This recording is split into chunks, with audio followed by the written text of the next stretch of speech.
Hello everybody, welcome to the SENA TV Web English Show. In this second season, you're having the opportunity to practice your English, but in a specialized manner, viewing many different subjects, and some of them are related to the courses that SENA offers to you. So you'll not just practice your English, but you will also learn about very interesting topics and situations you may encounter in your daily life, whenever you travel to an English-speaking country, or whether you need to work with foreigners coming from all over the world that without doubt will communicate with you through the universal language, English.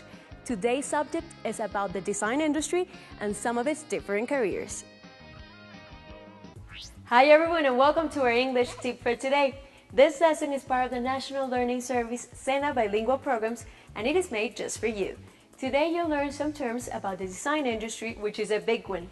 Design is a broad term covering many different careers, skills, and disciplines that are used in the production and creation of many things.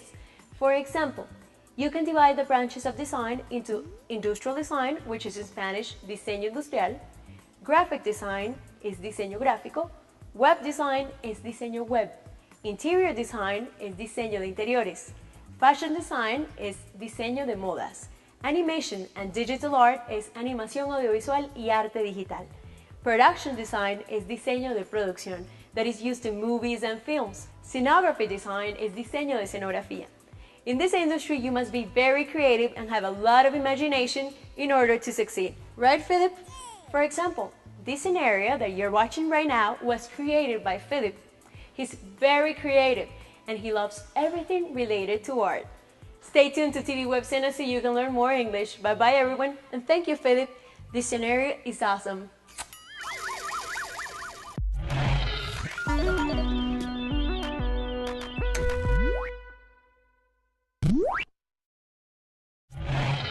Hoy, capítulo 7, bilingüismo inglés.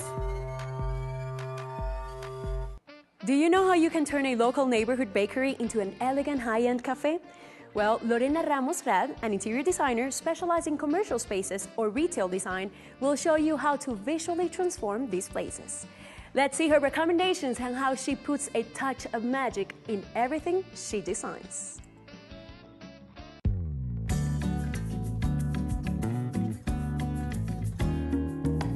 When I started designing this space, the first thing I did was a research of the market to know who are the people that come here and what are the people they want to come. So what I realized at first was that this place was known as a bakery. And what the client really wants to know, to the people that know, is that it's a bakery, restaurant, and cafe. Everything in this store is designed by me. So everything that I made, I went out and looked for a provider that could do it exactly as I wanted. I'm an interior designer, I have a specialty in commercial spaces. I studied commercial spaces because I think the design has more options. You can have a concept for a brand, and you can do a lot of more creative things. I think the most important thing when you design is that you have to study the space, study the lighting, study the walls, study where the light comes from, where are the windows, where is the access, and how's the ceiling. Because if you have a big ceiling, you can do some things, and if you have a low ceiling, you can do other things. When you design for a brand, the most important thing is to know what people do you want to attract, who's your target, and how do you want the brand to be known. So what I did is create a space not only for adult people, but for young people too. What I wanted to do at first was create two spaces. One VIP room that had sofas and that had armchairs, and the other space that I wanted to do was a passing space that you could go eat something and go quickly. And what I did with the passing space was create a space with some red chairs, very light, very modern, so people could go eat something and then leave. Like you can see here, everything is in curve. I wanted to give a very modern look to the place, so that's why the sofa has curves. We have a bar here that have a curve, and not only you can seat more people, but you can difference the passing space from the VIP space. I use a curve too in the floors and in the ceilings, not only to difference the passing space from the VIP space, but to create different heights. I wanted to give different heights of the ceiling so the illumination could have different perspective and different atmospheres. What I wanted to do with the white light is create a space that it looks very clean and very bright. For the furniture, I used some boxes of light so we can use publicity and put some products. And what I wanted to do with the menu is that it looks like a floating menu. So I used lighting boxes too. I wanted to use a graphic wall in this space. So what we did was a sketch of Bogota City with the range of all the products that we have and we can offer here. It was a collaboration of a lot of people that work for this brand. I used some ceiling lamps to create a very romantic space and atmosphere. That's what I used, a red light, so people could feel more cozy. I chose rectangle lamps because of the height of this place. We have a lot of height here, but in small places I prefer to have circle lamps, so you can feel that it's more big than what it is. For the bread, I designed a wooden wenge furniture that has a graphic in the back, and I did a contrast with the steel letters in the front. So what I wanted the client to see was a boutique of the bread. For the tables, I used a wenge wooden table with a base in steel. There are 60 by 60 centimeters, and it can be used for 2 spots or 4 spots. My first advice for people that study design and that want to design is to know your space, not only in the 2-dimension, but in a 3-dimension. The other advice that I always give is always create in paper or in a computer what you want to do. My third advice is always look for reference, like in books, magazines, or in the internet. My fourth advice is know your budget, because you always have to know how much you can spend. My fifth advice is look for providers and always ask for a sample. My sixth advice is do a 3D proposal, because it's not the same thinking what you want to do and doing it. My seventh advice, always choose a color palette in the place you were gonna design. My eighth advice, know your lighting, and especially where the windows are. And my ninth advice, and the last one, never be afraid to be creative.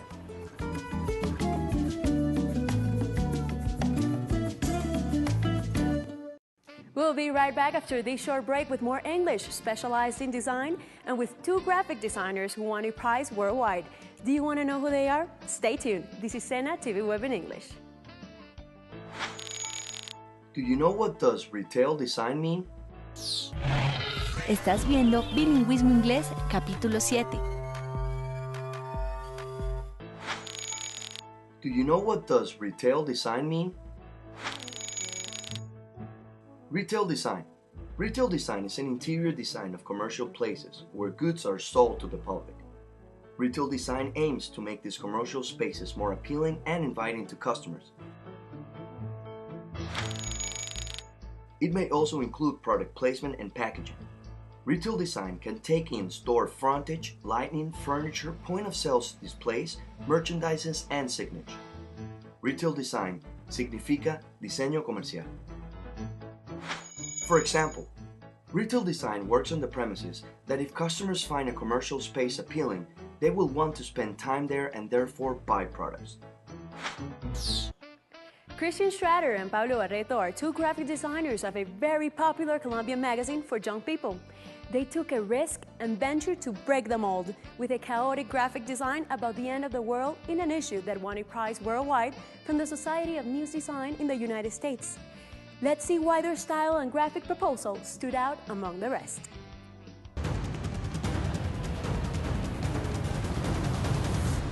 Currently, I'm the graphic designer at Shock Magazine. My functions include getting together with the editorial council and helping them communicate visually what they want to communicate across in each edition of the magazine. A graphic designer's job is to communicate visually a concept. So if our concept wants to transmit like youth and modern stuff, well, that's just how I do it. Right now, Shock Magazine is considered like the leading youth culture magazine in Latin America. Our style is very young, modern, it's daring, it's like, we call it cutting edge too. My name is Pablo Barreto. I am the assistant art director. My main function is overlooking the production process. Our magazine comes out monthly, so we have 1 month to plan each issue, but that includes production time. So we basically plan for 2 weeks and produce for 2 weeks. I think our strongest characteristic in Shock Magazine is that we try to make every page different. A lot of magazines have like templates for pages and for sections. There is no one page alike to any other page in any issue, basically. So that makes it a little more interesting. I think our magazine has a contemporary approach towards design. In January of this year, Shock Magazine won an Excellence in Design award from the Society of New Design. It's an international competition. More than 6,000 entries were received by them. We won in the special sections category, which is a category for special editions. Our edition was the End of the World edition, which is this one. It's a very special edition because, as you can see, it really doesn't follow any editorial design rules. So for us, it was like a big gamble, and we were very happy to receive the prize. When we submitted this issue to the contest, the people told us we were crazy. So for us, it was like we were really happy to receive the news that we won the prize. We felt like mission accomplished. Like now you can start trusting us a little bit more with our design decisions. I think it's a very creative issue. I've never personally seen anything like it. It was a lot of hard work, and I think maybe that's the reason why we won it, because it was something very, very different. It's like a little bit chaotic, but it follows a certain order, and I think that's what the judges recognized. What inspired us to design this issue the way we did is what should inspire every designer to design. There is a concept behind your work. You don't design just for the sake of designing. So we sat down with the other designers, the editorial team, and we wanted to make, like, if this really is the end of the world, how do you want to read a magazine? You're not going to be comfortable reading just regular pages. So let's make it chaotic, let's make it like anxious to read. I think Shock Magazine generates a visual code that the readers feel identified with it. What you see each month in this magazine, it's not the result of just one person making these decisions. We are a team, and every decision is we talk about it with the editor, with the director, and myself and the design team. So it is a combination of multiple decisions or multiple ideas combined into one concept. If you're thinking to study graphic design, I would recommend to really look inside of you and see if there is a passion for it, because it's a very tough job. It's not very well paid globally, and it will include a lot of sacrifices, a lot of late nights working, and you really have to really love it to enjoy it. If you really like graphic design, I recommend you to study with discipline and respect. For people that are currently studying graphic design, I would strongly recommend looking into editorial design, even if that's not what they're looking for. But editorial design gives you a lot of discipline, a lot of commitment, and it really covers all the things that you will need to do in each field for graphic design. My biggest reward in this job, especially in Shock Magazine, is each month getting letters from our readers saying how great the magazine is to read, how beautiful it looks, that they want to collect it. The reward at the end of the month, seeing your work printed and seeing how you really want it and not something that you did in a rush, is very rewarding. We'll be right back after this short break with more English specialized in design. This is SENA TV Web in English. Don't move. Do you know what a landscape designer does for a living? Estás viendo Bilingüismo Inglés, capítulo 7. Do you know what a landscape designer does for a living? Landscape designer. A landscape designer creates the layouts of outdoors areas such as parks, museums, residential areas, gardens, golf courses, and campuses. They examine the worksite and plan out the arrangement of walkways, trees and plants, buildings and roads to come up with a layout that's practical, attractive, and safe. In Spanish, a landscape designer is a diseñador de paisajes o jardines. For example, this museum hired a landscape designer to have a safe and beautiful entrance. Have you ever imagined what it would be like to be the graphic designer of one of the most influential newspapers in Latin America? And to be the web designer of one of the most visited websites in the country, a web page that has millions of internet users around the world? Juan Benavides is a graphic designer at one of the most important national newspapers in Colombia, and in the website of this same newspaper, David Lopez works as a web designer of the main provider of online news in the country. Check out our following segment so you can see what tips they'll give to you.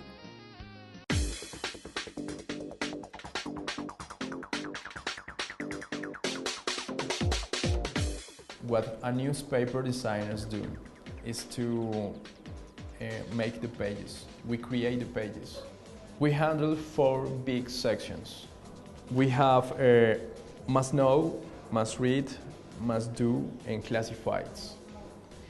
In must know, we handle like the hot subjects along the day. In must read, we handle like subjects like chronicles and interviews. It's more text. It's not so graphic. And in must do, is more graphic and less information. Those are just light subjects. And classifieds, like we'll know where are the classifieds. This work is of changes all time, every single hour. And Tiempo.com is one of the most visited news portal in Colombia because we have a great team, a great and multidisciplinary team that involves content and not only design. We frequently measure all the activity on our news portals using metrics like traffic, like unique visitors, like time spent by users on page. One of the important metrics in web design is the average time spent by users on your site. So you can tell how many time you or the users interact in your site and generate more page views along the site. Talking about tips for web designers, I would say web design is about purpose. So every designer should know the purpose of his work before start. I mean, if we talk about Tiempo, we know our purpose is to reach audience that needs to be informed about the top news in Colombia. If you want to succeed on the web, you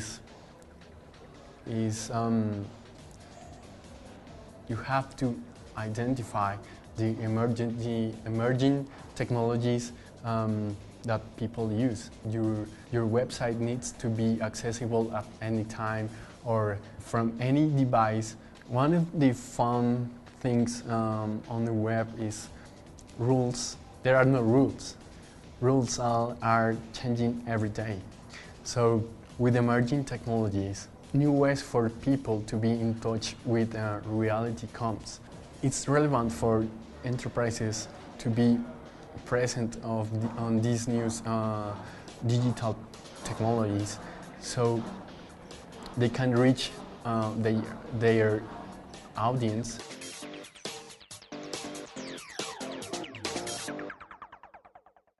Gavin Schaller has a tremendous passion for design.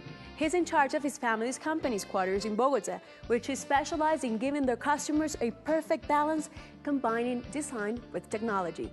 Let's see what this is all about.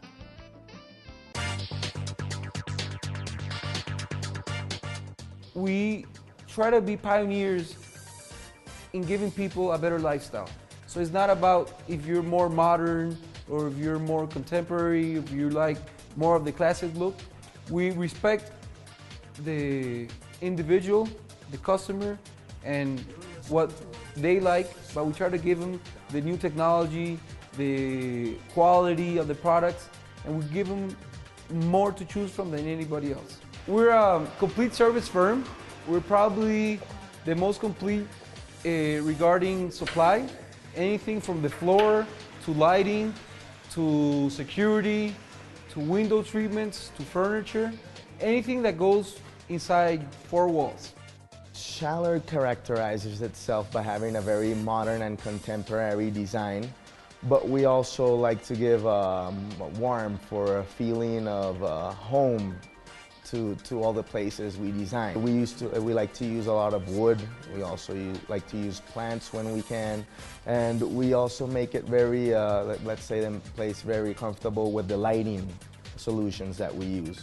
The purpose for us having technology is so the technology serves our customer. We're in the lifestyle business, so anything that enhances how a person lives. So, for example, when you walk into your home, automatically it sets up the mood for you, the lighting, the windows, the music that you like, the chimney, and technology is supposed to work for the customers, not the other way around. What we try to do here is basically to increase the quality of life of our clients by the means of technology. So how do we do this? We build automation for the house. Since let's give you an example. Let's say someone is leaving the house.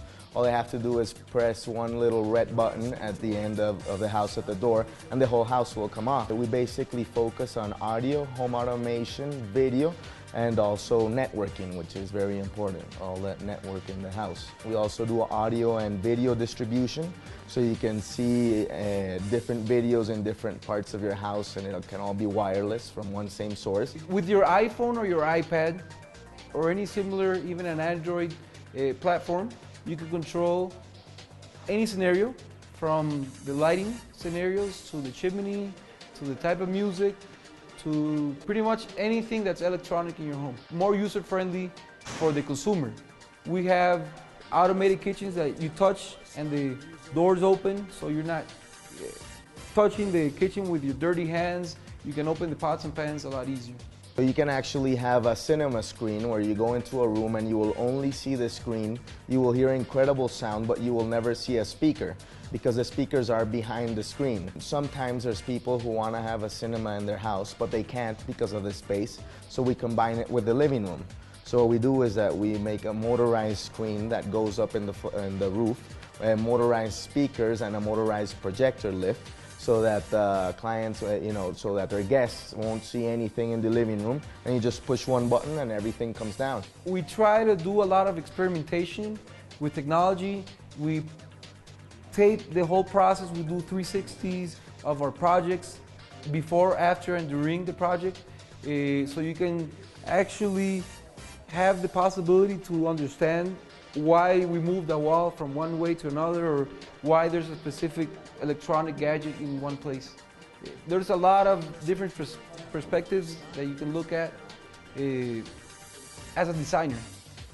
So my main advice, or the best advice I could give somebody, is to get as much experience possible knowing the surroundings, the outside world, the specific region where they live or they're going to work, to know a little bit more about the psychology of the people, how they live, what they do, how they work, more of the world culture and the corporate world as well.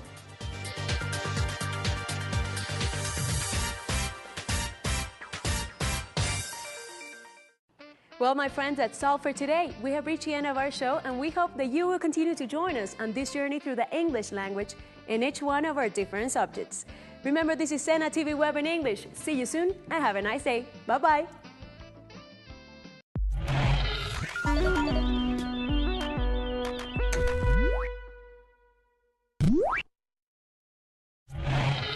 Acabas de ver Bilingüismo Inglés, capítulo 7.